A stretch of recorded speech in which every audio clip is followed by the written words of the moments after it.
전해드린 대로 대장동 수익 390억 원을 은닉한 혐의로 추가 기소된 김만배 씨의 첫 재판이 이틀 뒤에 시작이 됩니다. 네, 관련 내용 최진영 변호사, 조대진 변호사와 함께 자세히 짚어보도록 하겠습니다. 안녕하세요. 네, 안녕하십니까. 자, 김만배 씨 재판이 또 이루어지는 것 같은데 이건 새로운 내용입니까? 어떤 내용입니까? 그렇습니다. 기존에 기소가 된 것은 대장동 사업으로 7,800억 원이 넘는 거액의 돈을 본인들이 꿀꺽 삼켰다. 한마디로 특정경제범죄가중처벌법상의 배임 혐의였다라고 한다고 하면은 이번에 지금 재판이 새로 시작되는 것은 그와 같은 범죄로 수익을 얻은 이후에 그 수익을 300억이 넘는 돈을 은닉하거나 아니면 하는 과정에서 여러 가지 증거를 지인을 통해서 숨겨다라고 하는 것으로 해서 증거인닉 등의 혐의인데요. 말씀드린 것처럼 지난 기소된 이후에 1심 구속기간 1년이 지나자 석방됐었지 않습니까? 석방된 이후에 검찰이 추가적으로 수사를 한 다음에 구속영장을 청구를 했고 그 구속영장이 발부된 사안에 대한 재판이 이번에 진행이 되는 것이다. 이렇게 해석을 한다고 하면은 맥락을 짚을 수 있을 것 같습니다. 네, 김만배 씨는 이제 이 390억 원이 은닉을 하는 목적이 아니라 사업에 필요한 자금을 어떻게 해서든 압류되는 걸 피하고자 했을 뿐이다. 이런 입장이었는데 이번 재판에서도 그 입장을 계속 고수할까요? 아니면 변화가 있을까요? 일단 영장 실질 심사 때 그 전략을 조금 미리 예측해 볼 수가 있는데요. 방금 앵커님이 말씀해 주신 것처럼 기존의 주장은 관련된 운영 자금을 지키기 위해서 확보하기 위해서 이런 부분들을 이렇게 정리했었다라고 지금 설명을 하고 있습니다. 근데 이제 이런 설명에도 불구하고 또 구속이 됐었거든요. 구속이 됐기 때문에 실질적으로 재판 본 공판에서는 이런 방법과는 다른 해명이 좀 필요할 것으로 보이고요. 지금 검찰 측이 주장을 하고 있는 은닉의 방법들이 꽤나 구체적이기 때문에 이런 방법들을 쓸 수밖에 없었던 사유에 대해서 구체적으로 반박하고 이게 그런 은닉의 의도가 없었다라는 것을 설명하지 않으면 재판부가 조금 인정하기 쉽지 않을 것 같다라는 생각도 듭니다. 자, 그리고 50억 클럽 수사 이런 것도 좀 빨라질 가능성이 있겠네요. 그렇습니다. 50억 클럽이란 것이 결국 대장동 사업을 진행하는 과정에서 정재계 유력 인사들한테 어떤 청탁을 하고 그에 대한 대가로 한 6명 정도 되는 아까 얘기하신 것처럼 박영수 전 특검이라든가 권순일 전 대법관 그리고 또 곽상도 전 의원 또 홍모 언론사 유력 사장 이런 분들 6명이 50억을 각각 약속을 받았거나 실질적으로 받았다라는 그런 의혹인데요. 이미 이제 곽상도 전 의원에 대한 것은 뇌물 등의 혐의로 해서 기소가 됐습니다만 다른 사건에 대해서는 지지부진하다라는 비판이 있었는데 최근 같은 경우에 박영수 전 특검에 대해서 이른바 200억 약속설이 나오면서 구체적으로 지금 압수수색이 나오고 있지 않습니까? 우리 법조계에서는 이런 말이 있습니다. 사람은 거짓말을 해도 돈은 거짓말을 하지 않는다. 한마디로 자금의 흐름을 쫓아서 그 내역을 찾아본다고 하면은 과연 그 사람 말이 맞는지 한마디로 50억 클럽이라고 해서 얘기해서 메모했던 그 내역이 맞는지 여부를 지금 확인할 수가 있는데 지금 범죄 은닉으로 지금 했다는 것이 390억 플러스 142억 정도를 하면은 합해서 한 거의 500억이 넘는 돈을 지금 추징 보전을 해놓은 것이고 그것 이외에 이미 지금 2021년 전후에서 대장동 수익이 나오니까 그중에 상당수가 말씀드린 것처럼 이른바 50억 클럽으로 흘러간 것이 아니냐 그리고 그 과정에서 약속했는 것이 아니냐 이 수사가 지금 급물살을 타고 있는 부분이기 때문에 말씀하신 것처럼 지금 곽상도 전 의원을 넘어서 박영수 전 특검에 대한 수사가 진행되고 있고 나아가 경우에 따라서는 권순일 전 대법관을 비롯해서 관련된 유력 인사에 대한 압수수색을 비롯한 강제 수사도 급물살을 탈 가능성이 상당히 높아진 그런 상황이다 보입니다. 김만배 씨가 그런가 하면 428억 원 약정 의혹에 대해서도 입을 열지 않고 있었거든요. 이 부분에 대한 수사 계속될까요? 어떻습니까? 추가적인 수사는 당연히 계속될 것으로 보이는데요. 지금까지는 김만배 씨가 전혀 428억 관련된 약정에 관련된 의혹에 대해서 구체적인 진술을 하고 있지 않습니다. 근데 이제 구체적인 본인의 진술 말고도 다른 사람들, 예를 들면 남욱 변호사라든지 그 주변의 인물들이 이런 관련된 진술들을 하고 있거든요. 그리고 무엇보다도 남욱 변호사가 해당 관련돼서 검찰이 본인 어떤 증거를 제시를 했기 때문에 본인도 이렇게 진술을 했다라는 증언을 했기 때문에 검찰이 가지고 있는 증거들 이런 증거들을 가지고 김만배 씨를 추가 조사를 하는 과정에서 이렇게 진술을 한다면 이렇게 신문을 한다면 김만배 씨가 여러 가지 심경의 변화를 일으킬 가능성도 있어 보이긴 합니다. 알겠습니다. 자, 다음 이야기도 좀 해보도록 하겠습니다. 지난 금요일이었죠. 이재명 대표 선거법 위반 혐의 재판에서는 이재명 대표와 유동규 전 본부장이 처음으로 법정에서 만났습니다. 네.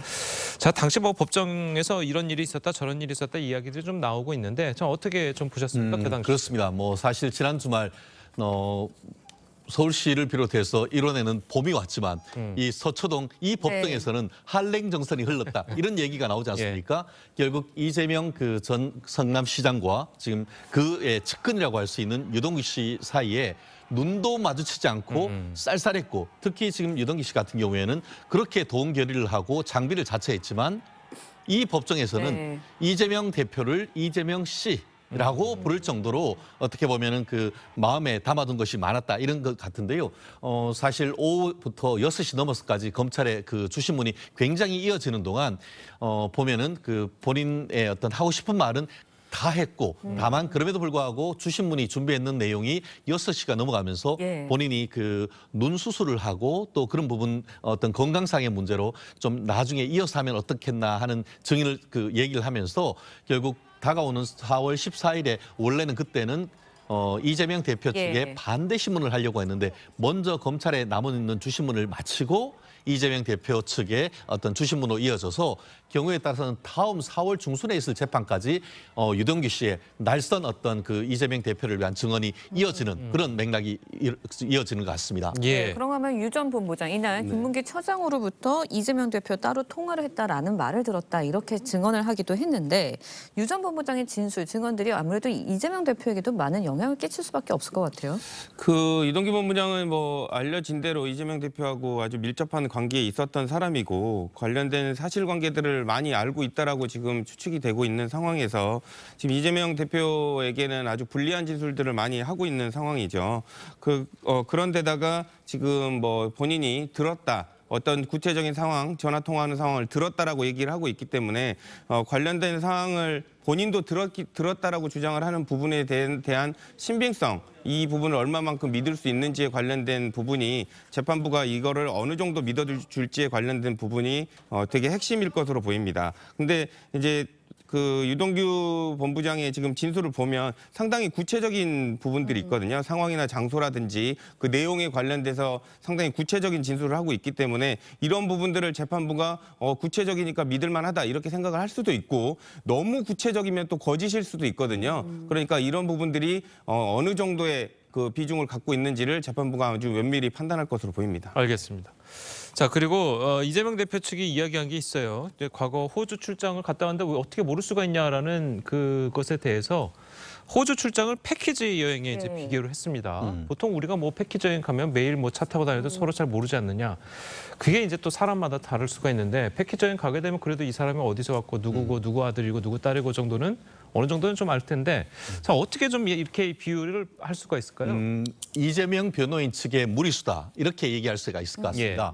비교를 하려면 비슷한 걸 비교를 해야 되는데 9박 11일 일정에 성남시장이 정예 멤버를 모아서 호주와 뉴질랜드 선진 도시를 시찰한 것 아니겠습니까? 그것은 단순한 패키지 여행으로서 관광하는 일정과는 너무나 다른 겁니다. 그런데 완전히 성격이 다른 비즈니스 트립과 비즈니스 여행과 이 패키지 여행을 비교했다는 그 사실 자체가 잘못됐다는 비판이 바로 나오는 것이고 설령 그것이 이제 그 어떻게 보면은 그 단체 관광이라 한다 하더라도 가까운 사람들은 서로 거기에서 친해서 앞으로 계속 그 해외여행이란 걸 같이 다니는 그런 케이스도 적지 않지 않습니까? 그렇기 때문에 이와 같은 그 비유를 잘하면은 그것이 재판부에 상당히 먹히지만 잘못 비유를 할 경우엔 오히려 뭔가를 희석하려고 하는 과정에서 오류가 있으면은 서로 신빙성을 깎아먹을 수가 있는 것 같은데요. 말씀드린 것처럼 이번에는 비유를 잘못함으로써 결국 성남시에서 시장을 하면서 그러면 패키지 여행 갔느냐? 여행 가서 골프 치고 그리고 또 바닷가에서 요트 타고 낚시하고 그렇게 했느냐라는 비판에서 자유로울 수 없기 때문에 과연 이와 같은 그 이재명 대표 변호인의 어떤 그 변론 전략이 맞는지에 대해서는 저희가 봤을 때는 결코 그 이재명 대표에게 유리한 변론이라고 보기는 어렵지 않을까 생각을 합니다. 네, 앞서도 말씀을 해주셨지만 이재명 대표의 다음 재판에도 14일 열릴 재판에도 유정구 전 본부장이 증인으로 출석할 예정입니다. 이때는 이제 이 대표 측이 유 전 본부장을 향해서 신문을 할 거라고 하는데 어떤 전략을 좀 펴게 될 걸까요? 보통 이제 증인 신문은 검찰 측이 신문을 하고 그다음에 이제 반대 신문을 하루에 다 끝내는 게 일반적인데요. 예. 이번에는 되게 이제 검찰 측의 질문이 되게 뭐 몇 시간 정도 길어지면서 이렇게 나누게 된 것으로 보입니다. 예. 오히려 준비하고 방어하는 반대 신문 입장에서는 더 좋은 기회라고 보일 수도 있는데요. 그 방법은 아마도 검찰이 질문을 했던 내용들에 대한 구체적인 반박. 신빙성 탄핵, 그 진술을 했던 유동규 본부장의 관련된 신빙성 탄핵 쪽으로 갈 것 같고요. 이재명 대표 측의 입장에서는 유 전 본부장을 진술한 부분들에 있어서 믿을 수 없는 사람, 진술한 게 있을 수 없는 사실이라는 것을 반박하는 데 집중할 것으로 보입니다. 예, 알겠습니다. 자, 오늘 두 분 변호사님 말씀은 여기까지 듣겠습니다. 잘 들었습니다. 고맙습니다. 고맙습니다.